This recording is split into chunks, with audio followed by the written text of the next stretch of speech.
So does the BRRRR method seem complicated? I know there's a lot of people out there saying that they're using this strategy all the time, creating financial freedom for themselves and making tons of passive cash flow. And at the end of the day, I've used it almost 100 times myself, building a $10 million plus rental portfolio, all using other people's money. So in this video, I want to show you how you can do the same thing. And really there's only two things that matter with using the BRRRR method. Everyone's going to tell you, the top 10 reasons, whatever it is, there's really only two things that matter at the end of the day. Number one, your all-in number. Purchase price alone doesn't matter. Renovation cost alone doesn't matter. After repaired value alone doesn't matter. None of those things matter unless you put them all together and create your all-in number. So basically the essence of the BRRRR is buy, renovate, rent, refinance, and repeat. So you want to buy it using other people's money, renovate it using other people's money, rent it out to a tenant, refinance it with the bank, and repeat the process time and time again. But one of the biggest keys using this strategy is understanding your all-in number. Because once you get to the refinance step of the process, the banks are only going to cash you out roughly 75%. Some do 70, some do 75, some do 80%. So different banks are slightly different. So make sure you talk to a few, but normally you'll end up with about 75% cash out refinance loan to value.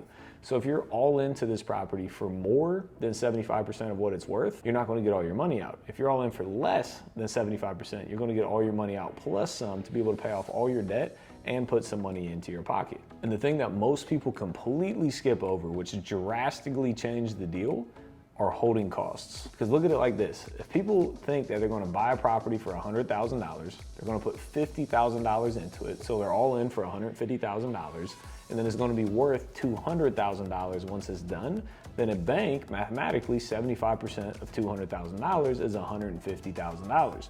So you bought it for $150, you put $150 into the reno, the bank cash out refinances you $150,000. That's perfect. You're 75% all in. It's a beautiful deal. Completely wrong. And this is where people mess up. Because you're going to have holding costs, you're going to have utilities, you're going to have interest to your lenders, you're going to have refinancing costs. There's a lot of other numbers that add up to make that all-in number. So look at it like this. You borrow $150,000, 100K purchase, 50K rehab, borrow 150 grand at 10% interest. So you're going to be paying $15,000 a year in interest payments. So let's say it takes you 6 months to buy, renovate, rent, and refinance this property. So you're going to owe 6 months of interest. So 6 months at 10% on $150,000 is $7,500 in interest. So your all-in is now $157,500. Plus, you're gonna have to pay appraisal fees, the bank's probably gonna charge some fees, and you're gonna have to pay title fees on the refinance. So call that another $2,000, $3,000, $4,000, $5,000. So you're really all into this thing for like $160,000 to $165,000. And on the refinance, the bank's only gonna give you $150,000 back.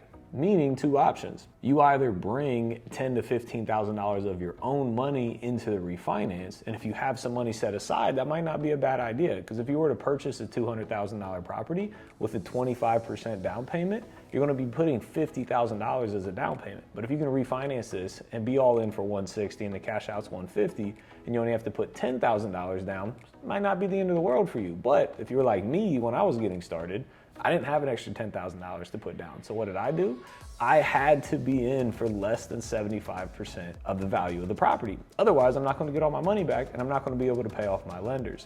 So when you're running numbers on these deals, you have to be all in for less than 75%. It's one of two of the only things that matter in this strategy to be able to do this correctly, all using other people's money. Because when you cash out, you want to be able to pay everybody back and then make a mortgage payment to the bank. That's your tenant's income will cover your mortgage payment. You may be sitting there like, wait a minute, Austin, you're talking about all these other lenders, these private money lenders using other people's money for these deals. I know it can sound complicated. It's not. I'm going to cover all that stuff here at the end of the video, so make sure you stick around, smash that like button and that subscribe button as well. So number two, the only other thing that matters, number one is your all-in number.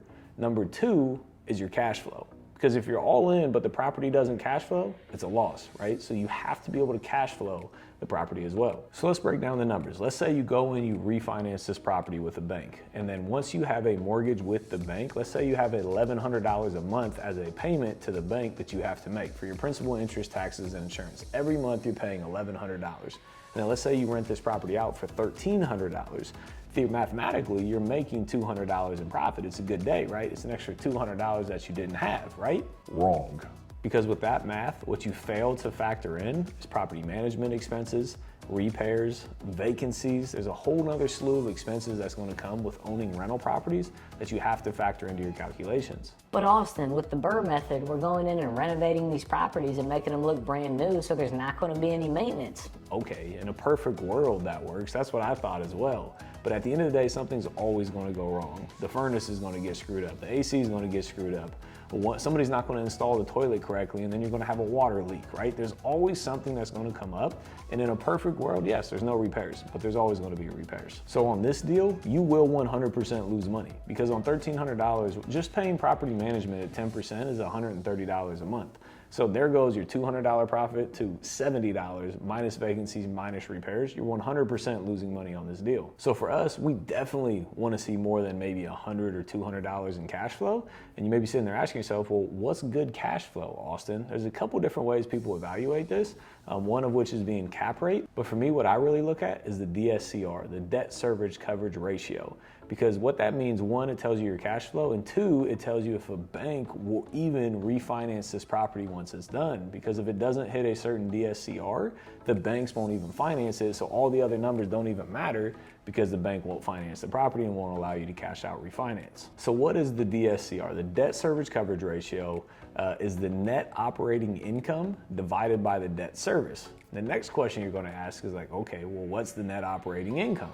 That is all your income minus all your expenses, not including your principal and interest. Your principal and interest is something entirely different. So all other expenses, your taxes, your insurance, your repairs, your vacancies, your property management, your utility bills, all other expenses on the property will give you your NOI, your net operating income. So you can create a spreadsheet to do all the math and factor it in and determine if it's a good cash flow or not. But to keep it simple, our normal rental properties, single family houses, are usually in the $150,000 range, the ARV, the after repaired value. And if you can make $400-ish per month, it's decent cash flow. If you're making like 800, it's an amazing deal. If you're making like 200, it's probably not going to hit the numbers that you needed to hit. So like 400 to 600 is probably an ideal cash flow for a $150,000-ish property. So if rent's $1,200 a month and your expenses are $800 a month, that's a decent property. So at the end of the day, these BRRRR deals, getting houses for free, not having to put any of your money into it, sound amazing, but there's two things that you have to worry about: your all-in numbers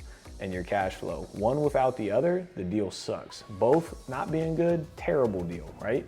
I've evaluated thousands and thousands of deals. Every deal doesn't make sense. I've had deals where my all-in number was amazing. I was gonna get $50,000 back on the cash out refi, but it was a negatively cash flowing deal. My expenses was $2,500 a month. My rent would have been $2,000 a month. Horrible deal. You need to have both of these when using this strategy. Otherwise, you will end up with negative cash flow, which usually turns into bankruptcy, right? It's not a good position to be in. So you got to worry about those two things: your all-in number and your cash flow. And like I said earlier, you may be sitting there asking yourself, like, again, this all sounds amazing, but what about the private money? Private money is definitely a learned skill. These are private individuals that you have to go out and you have to build relationships with to get them to trust you to invest and fund your deal 100%. I've raised over $20 million to fund all of my real estate deals. Literally, I can pick up my phone and send a text message now to raise money, but it didn't start like that. There's a lot of things that you got to learn, that you got to understand to be able to get these people to trust you and to invest with you. So there's two things that you need to do to learn private money. So the first thing you need to do is you need to go to howtogetfreehouses.com, pick up a copy of my book, Get Free Houses. It's how to build generational wealth, all using other people's money. So this is a game changer. It'll teach you how private money works and how the BRRRR method works. So definitely get over to howtogetfreehouses.com to pick up a copy, and make sure you watch this next video here. It tells you everything you need to know about private money.